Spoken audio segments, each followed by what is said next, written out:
Welcome back, everybody, to another episode of the Clutch Talk podcast / YouTube / We Do It All. Jay, if the people are looking on YouTube, they see what's up, my brother. What's going on, man? Yes, sir. We back. We are back live in person, Jay. It's been a minute. It's been a minute, my brother. Oh my gosh, man.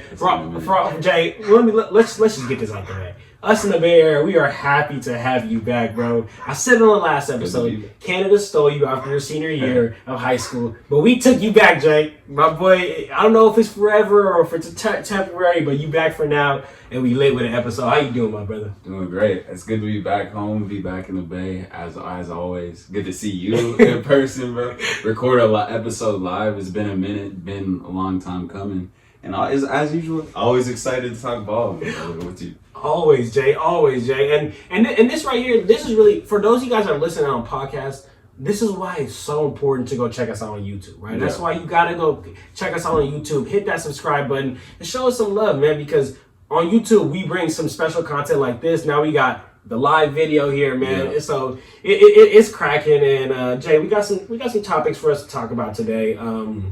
First of all, I think we should talk about, I think, the biggest thing on everyone's mind, and that's just this play-in / playoff picture and how that's looking right now, Jay. Yeah. I know we talked about a little bit about that on the last episode, and we talked about a lot of just the play-in and Lakers, the Pelicans, Brooklyn, and Toronto and all that. But I want to get a little bit of a feel of how you feel about the teams that are currently set, right? So the teams that we currently have set is the fourth, fifth Utah Jazz versus the fifth seed Dallas Mavericks for the West, the third seed Golden State Warriors versus sixth seed Denver Nuggets, and then on the East we have the fourth seed Boston Celtics versus the fifth seed Chicago Bulls, 76ers versus the Cavs. These are subject to change, but just real quick, Jay, if playoffs started today, how are you feeling about the current ones we got? So are you talking just like in terms of who first series or who? Yeah, just in general. Just in general. How do you feel about that series? Like, how do you feel Luka will do against a Utah Jazz? I just think the way that Dallas is playing, and let's talk a little bit about Let's Luka. do it. I mean, honestly, this guy from the beginning of the season, Jay, and where he came from, we know he came into the off season. I heard him talking on JJ Redick's podcast about he was off he played in the Olympics and he took all that time off from June up until the season, and he was just doing basketball workouts, no conditioning, no getting his body right. And he talked about how that really affected him up until I think it was 2 months or a month into the season where he was actually in the flow, he was in shape. And it really shows how his energy, the way he's playing, is feeding off the rest of the team's feeding off. And then to add to the mix for Dallas, they brought in Spencer Dinwiddie, who on this squad, who has been playing unbelievable. It's like a career resurgence for him. It looked like he was lost. He wasn't playing great basketball there in Washington. Honestly, it looked like a bad pickup, a bad signing for them. And he's totally wrote the ship there on Dallas, and he's looking like a star, honestly, off the bench, and perfectly fits into the dynamic that they're building in Dallas. So I think that's a terrible matchup for Utah, because their biggest weakness is their perimeter defending, has been the whole season. They don't have the defenders to, number one, guard Luka. No one on that team is holding Luka for 48 minutes. He's getting whatever he wants. Then you add Spencer Dinwiddie to that mix. You add Jalen Brunson to that mix. Hopefully they get Tim Hardaway Jr. And I just look at that core of guards right there, and they're giving Utah buckets. So I could see Dallas winning that and maybe 5 or 6. I don't think Utah's formidable. I think they're not a real playoff team, right? No, I think Utah is really done. I think. And I think about my Dubs. I'd rather see Utah than Denver. Honestly, we saw Jamal Murray and Michael Porter are coming back. They're in the G League. So they're back soon. I know. So no one wants to mess with Denver with Jokic. I don't think anyone wants to see them in the playoffs. So you add Michael Porter Jr. and Jamal Murray, even if they get on a minutes restriction with Jokic. Don't want to see them. So I look to Dallas, Denver, going to turn some heads.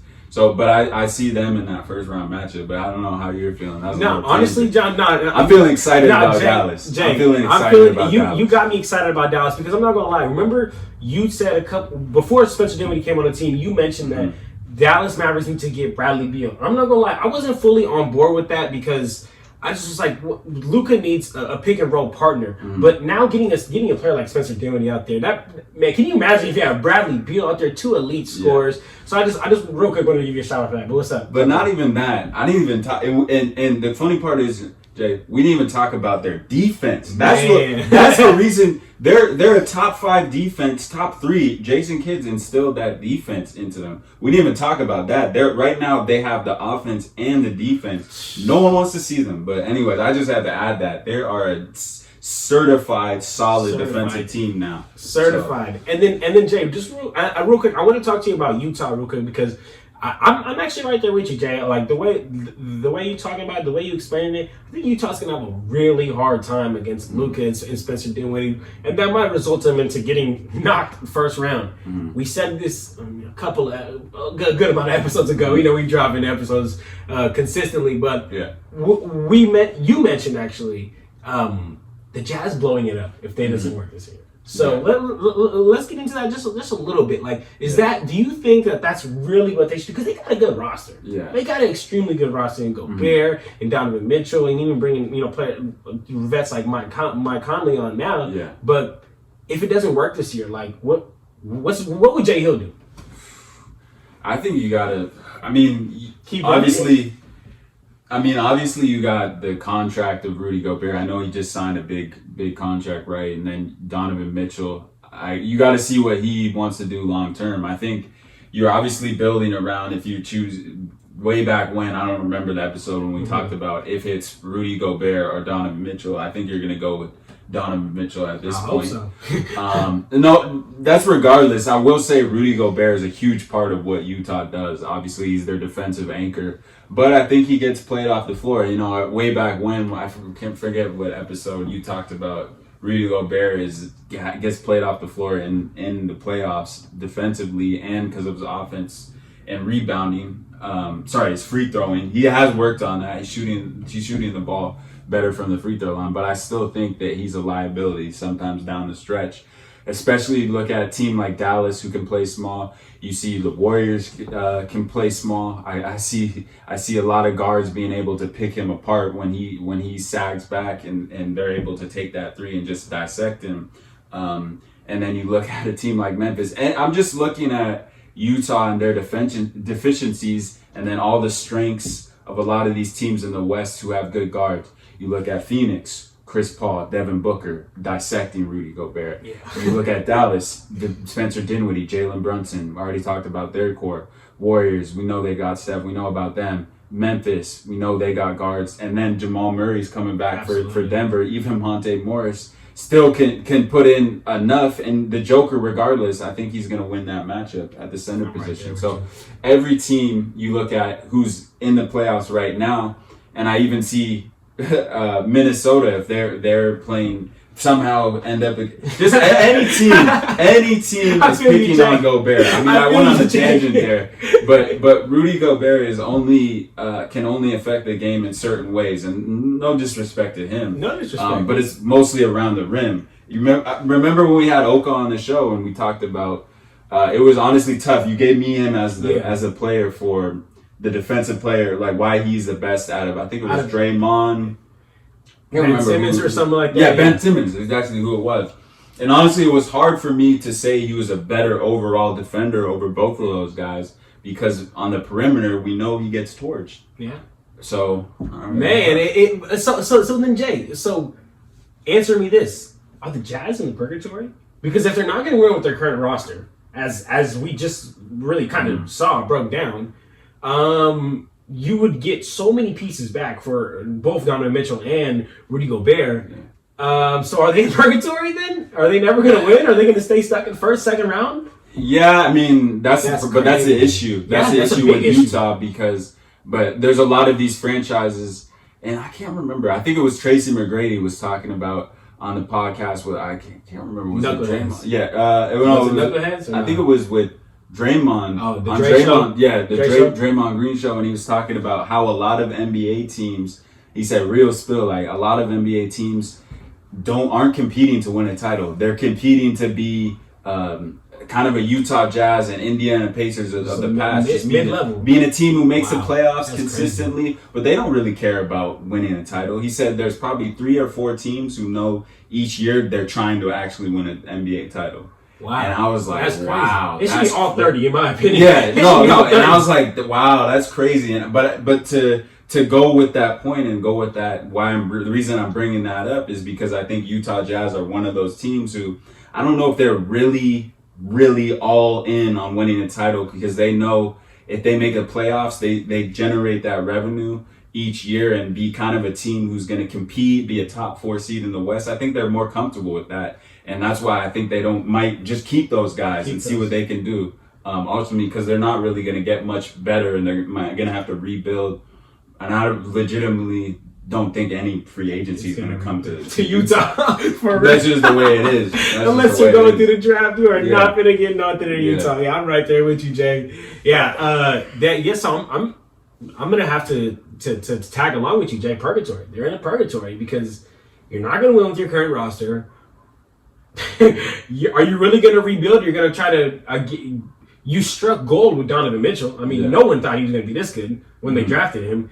Struck gold with Donovan Mitchell. You developed a good player, Rudy Gobert. Do you give all that up for, like another? If they entered rebuild mode, it'd be like maybe like a 5-10 year thing, right? It'd be a long thing. Like you're going to give up all that, but then again, you're not going to win. Yeah. Man, Jay, the Jazz are in purgatory. I got a question. Let's flip it to the East. Let's go. Because there's a team that, well, I want to ask you about another team. That's the Boston Celtics. I really want to get your take because I saw them play against the Warriors. That's a legit contender. I think in the East, they're legit contender. But the team I want to talk to you about is not similar, but kind of same, but not same to the Utah Jazz, and that's the Miami Heat. Obviously, they've got the titles to back it up. They won titles. Eric Spoelstra's a championship coach. But I look at that team and I see no real superstar. I see a star in Jimmy Butler. I see a budding star and potentially Tyler Hero. Arguably, Bam. But I don't see a go-to guy down the line in the playoffs. Jimmy Butler hasn't been the same player this season. He's playing good basketball. He was an all-star. But Jay, talk to me about the Heat. Do you see them? They're the first seed as we speak today on March 18th. But are they a legitimate title contender? And do you see? Oh, and I didn't mention Victor Oladipo. He's back, but I don't know how much that moves the needle. But talk to me about the Heat. Yeah, man. I mean, to be real with you, Jay, like they got the roster on paper. Like if you look at the rosters, it's all there. But when you watch them play, the effort's there, everything's there. But exactly what you said, I feel like there's one missing piece. Okay, this play didn't work, that play didn't work. Here, get the ball, go score for us. Go get us a bucket. Go create us something. They don't have that guy. You don't think Tyler Hero that guy? But is he going to be able to be that guy facing a Brooklyn in the playoffs? Right. Is he going to be able to be that guy in come playoffs? We don't know, right? I don't think so. Because I mean, I'm just going to go off what I've seen. I mean, young guys usually aren't ready for that. They're not. They're usually not ready for all that. And yes, I get it. Tyler Hero went to the finals. He went to the finals in the bubble. I feel like going to the finals in the bubble with only 20 people, 10 from each team there, and then going to the finals with 20,000 people heckling at you is two different things, man. And I've been saying that for a minute. So I really don't know if Tyler Hero can be that guy, and I don't know if there is a superstar that they can go out there and get it done with. So to be real with you, Jay, I know how playoffs go, and sometimes, literally just we seen last year in the finals, sometimes the best player needs to say, I'm the best player, and I'm going to take off, I'm going to take over, and I'm going to show you why I'm the best player. Yeah. And that's what we see. That's what we've seen Giannis do. And again, like how we just mentioned, Jay, I don't see anybody on that Heat team to be able to do that. And come playoffs, that's a very scary sight, Jay. Okay. Are you here with me, or am I? I don't think Miami is a contender. Contender, but it's because I look at this side as we speak today, and I look at Charlotte. They'll beat Charlotte or Atlanta. I don't see any problem with that. But then I look at that Boston and Chicago matchup, and we talk about in the playoffs, the plays that worked in the regular season, those break it down. Yeah. The offense is breaking down. You need a player who's going to score with 5 seconds left. 100%. You need a player who, when the play breaks down, you can go to him. He's gonna, in the isolation, he's gonna get a bucket. And I look at Chicago and I look at Boston. They both got that guy. They both got that guy. And Chicago got two. But Boston, out of Boston and Chicago, Boston has the guy in Jason Tatum. Yeah. And I've been saying, when is he gonna make that leap? When is he gonna make that leap? Was it last year? We saw flashes. We saw beginning of this year he really struggled. But now, Jay, I think he's making that leap. And if I'm anyone, and he's got the supporting cast, I think out of all the times that Boston has had, a supporting cast, players, we've seen Kemba Walker there, didn't get it done. We've seen Kyrie Irving there, didn't get it done. Now you got Derek White, who's not the caliber of player that Kemba Walker was before his injury. But he's working, but he just fits. He fits that perfectly, but that's because Jason Tatum, his playmaking is the best we've ever seen in his career. He's taken that leap, Jay, and I look at them defensively now. I think one or two, if not number one in the league in defense. Ime Udoka's got those guys playing that Spurs defense. Man. I don't think anyone in the playoffs. I know if they play Chicago, I got Boston in that, but they got Jason Tatum and Jaylen Brown to add to that mix as well. And if both of those guys are on, they're really tough out in the playoffs. Don't sleep on the side. I agree with everything you said. Now, the one thing I need to push back on. Mm-hmm. So you said Chicago has the elite scorers. I know you probably mentioned DeMar and Zach. Mm-hmm. Boston has Jason Tatum, and I mean you could even throw Jaylen Brown as a go-get-it at any point in time, maybe. But you mentioned that Jason Tatum is the guy as far as the ISO scoring, right? Yeah. Are you? Because I don't know. I think I might take DeMar. As far as an ISO scorer, but then again, hey, this might be a what they call a homer take, because I like I like DeMar, I like the Bulls, but just straight up, trying to take all the homerness and all the my favoritism out of it. I don't know. Pull it up. Okay. Let's put up the stats. I think DeMar might, especially this year, man. DeMar might be like. Really, but Jay, we know stats don't always tell the story. Absolutely. I will say, as we go in, for those listening to this right now, we're going into stats and see what we got. But I will, and I'll always say this about the stats and all that. I think they don't tell the story. But where I've seen the playmaking, it's not even the scoring, the ISO scoring. I was talking about the playmaking, but it's the playmaking that Jason Tatum, his sheer size, the way he commands attention from the defense, as well as he's a better shooter. I think the numbers, this is why I say the numbers in the isolation scoring for him at 33%. DeMar might even be shooting better than that. I mean, you can take a look right now. You talking about from the field or from the 3-point line? From the 3-point line. Jason Tatum's shooting 43 from the field this season. This season, DeMar DeRozan, shooting 35. So okay, 35. Yeah, absolutely. I mean, we also know DeMar not to be. He's how many is he taking a game? How many? That's a factor. DeMar DeRozan is taking two a game. Two a game. Damn. That's not a high. Yeah, see, that's why you add the 3 into the mix. And it makes it more deadly. It makes it more deadly. Absolutely. It makes him more deadly as a scorer, just sheer volume that Jason Tatum's getting up a game. Absolutely. So, okay, no, I mean, honestly, this is like one of those things where you wouldn't be wrong, like either way. Jason Tatum, DeMar DeRozan. I don't know, you can't go wrong. Yeah, you really can't go wrong. But keep it. Talk to me. But then let's go to the second option. Let's go on what? JB and Zach LaVine. That's where it gets interesting, right? Okay. Because every Batman needs a Robin, and I think at this point, I said it earlier in the season.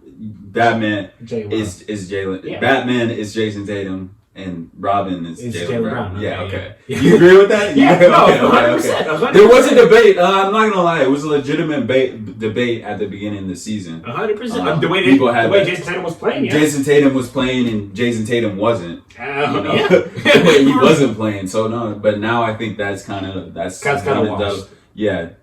which they needed to do. They needed to figure out who was the number one option. And I think at this point, you can clearly see it, and I think that's why they're more successful right now because of that. They got that top dog, and then everyone else falls in line after. So you're taking if somehow Chicago and Celtics end up playing, you're taking Celtics every time. I'm taking Celtics, but who you got?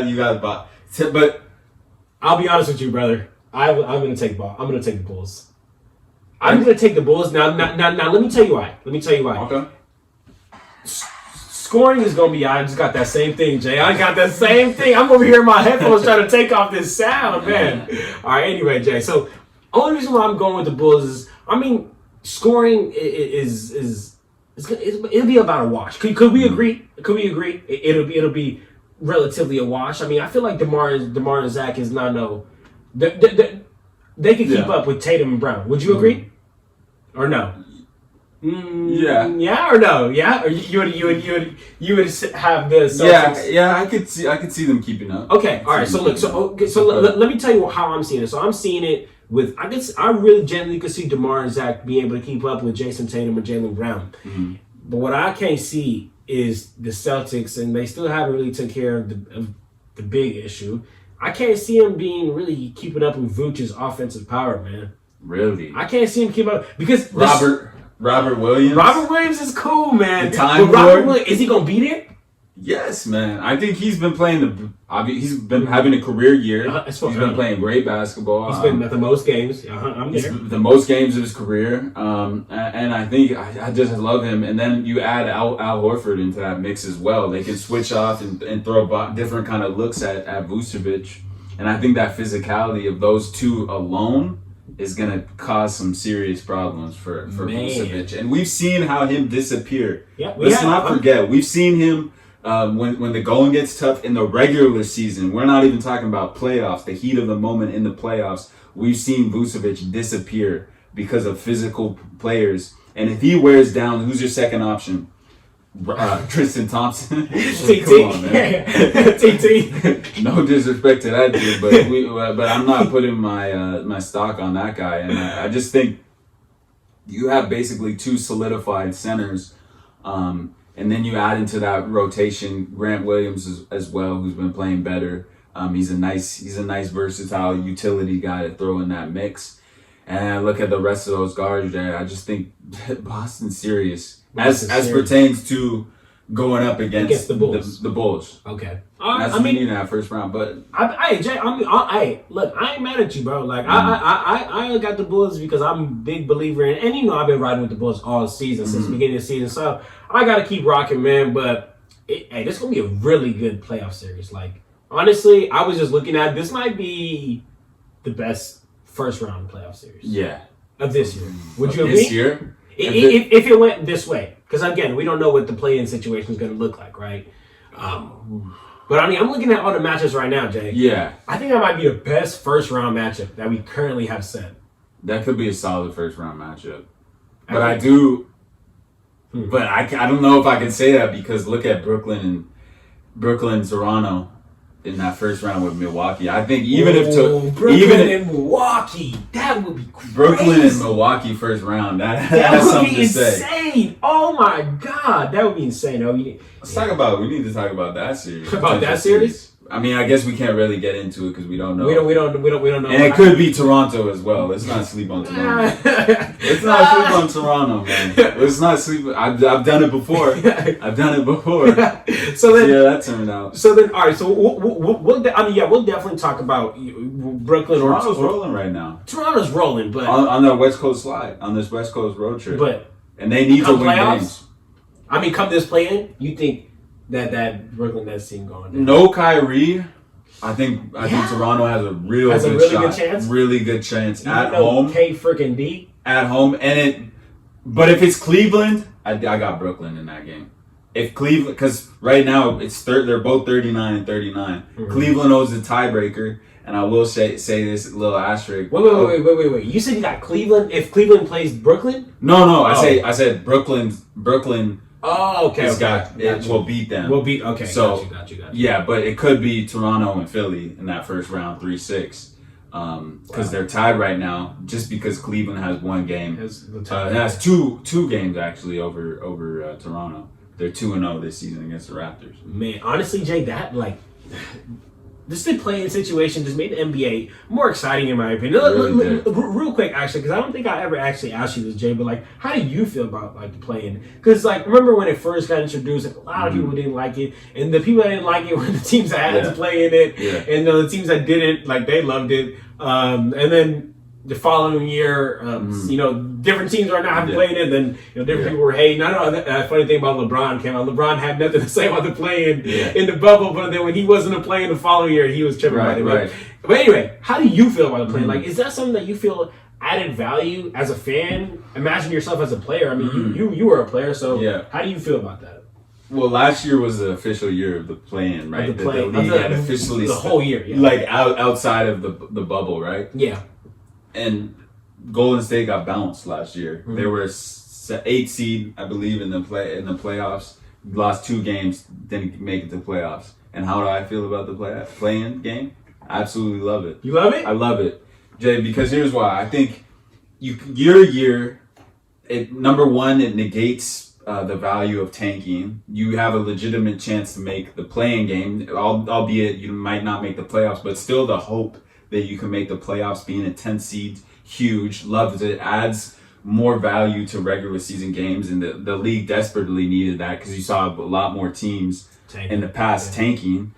Negates that, and then the fact it adds that one and done feeling, and I think that's right now we're in the middle of March Madness, and I think the value of that in March Madness, the appeal of that is that one and done. You're going up against a team. On any given night, you know how basketball works. It's a game of inches.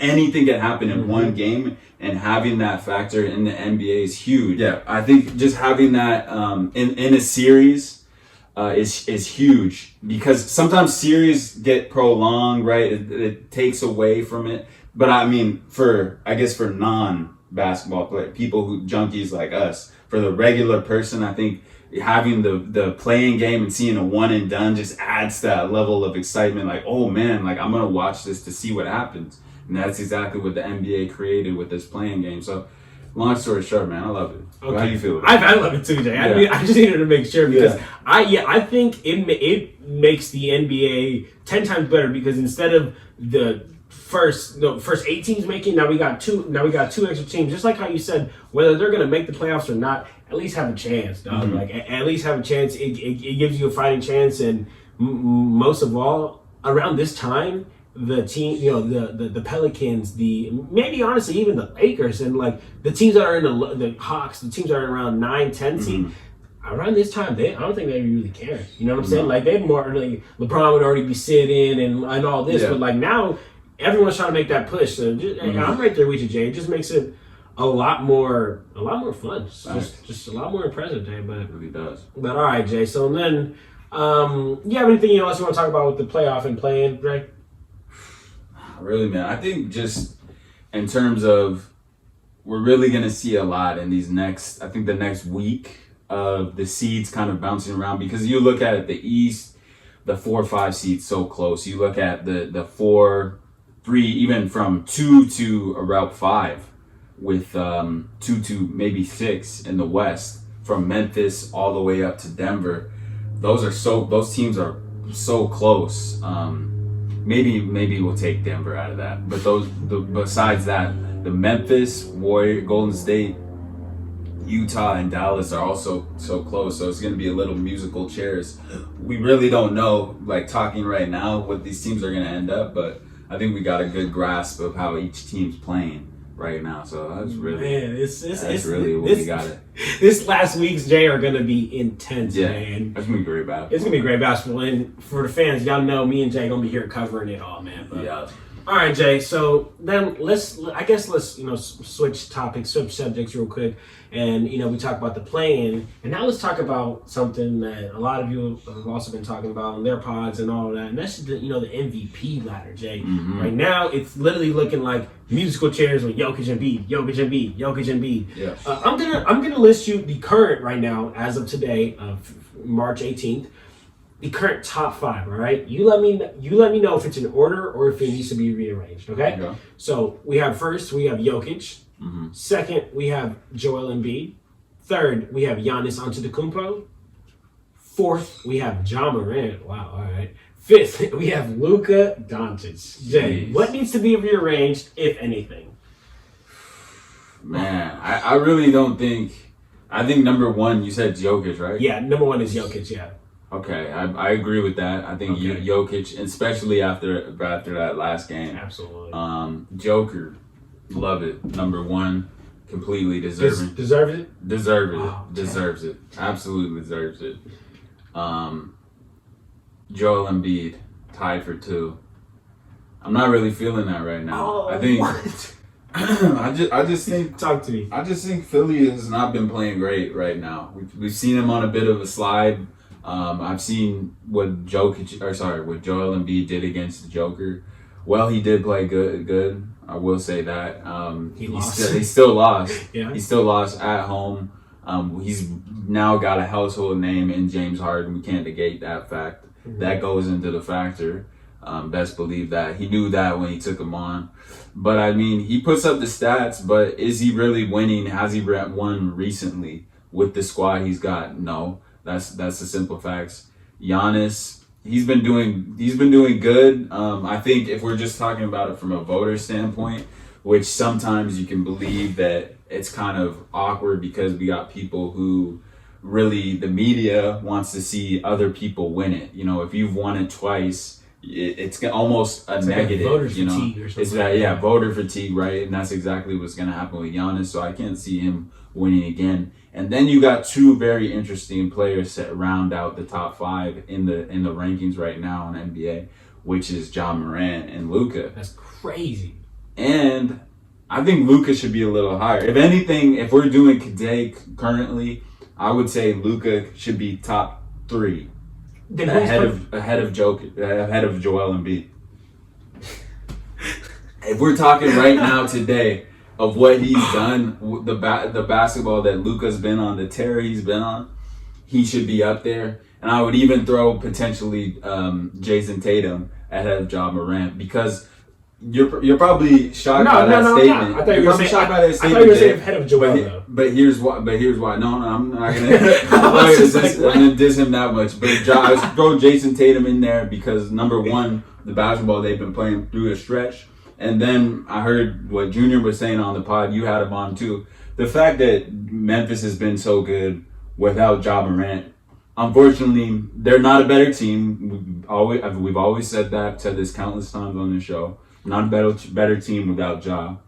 But the fact that they've won without him does go into that equation. It's just as simple as that. Mm-hmm. And then I throw in Jason Tatum. He's been along for that ride. He's had countless big games, just as many, if not more than Ja. So I would say he's right in that equation. So, but that's just how I'm feeling.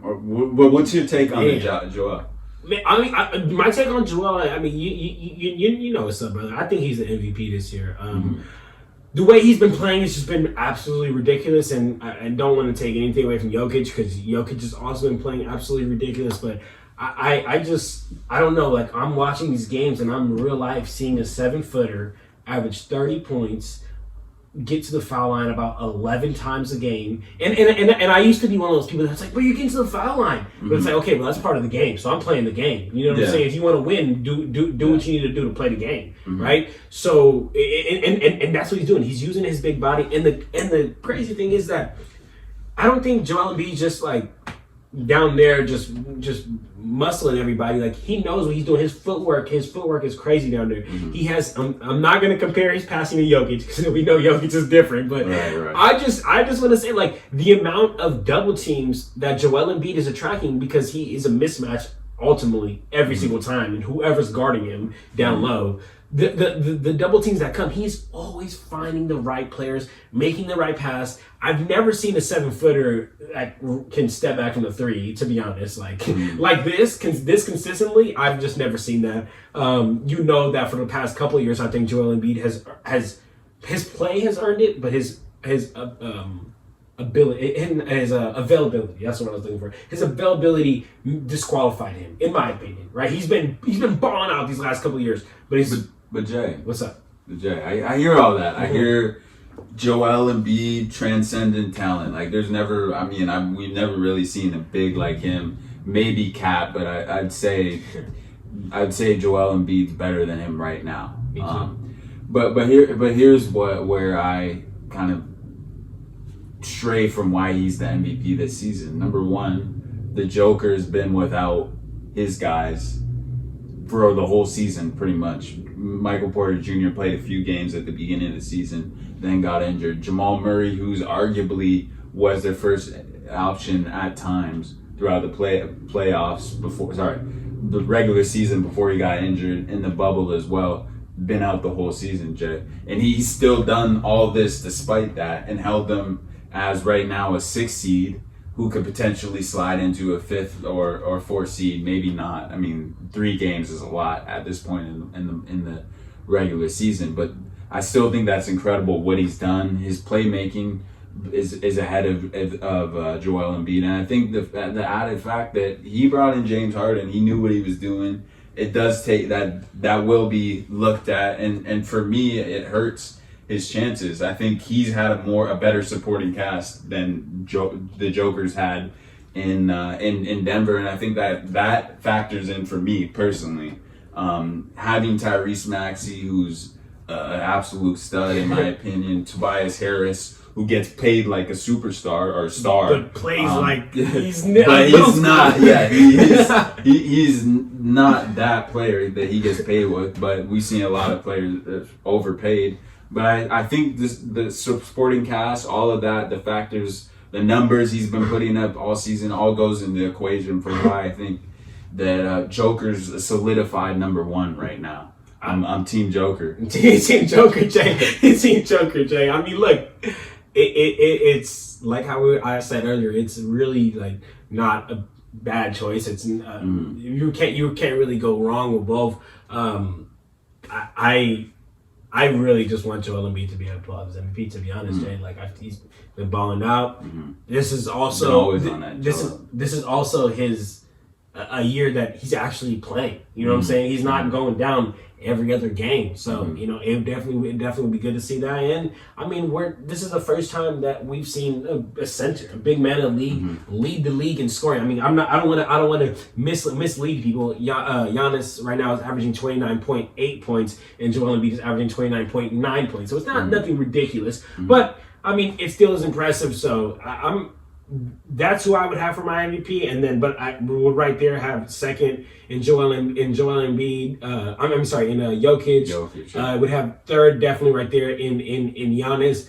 I also would put Luka Doncic on top over John Morant, and then I'd have John Morant in my 5th seed, and then I want to ask you something, okay? Because again, people are gonna think I just like love DeMar, but like. 7, dog. Like right now, he's in 7th, dog. Tied with Steph. That's low. In my opinion, that's. I'm not saying DeMar DeRozan is a better player than Stephen Curry is. Of course, Stephen Curry's a better player, but this year, I would say DeMar DeRozan is having a better year. Like DeMar DeRozan. To his standards, yeah, I would say. Well, to what we know, DeMar. To what we know, if we take Pete Curry, Pete DeMar, we're talking about the greatest shooter of all time, and because of the slump. Because of the slump, I'm just saying, just this year. Overall body of work. Just this year. Yeah, I would say overall body of work. You don't have to agree, but just it wouldn't be a blasphemy statement to say, right? Okay, so in my opinion, I think DeMar needs to be higher, dog. I mean, he's tied right now for 7th.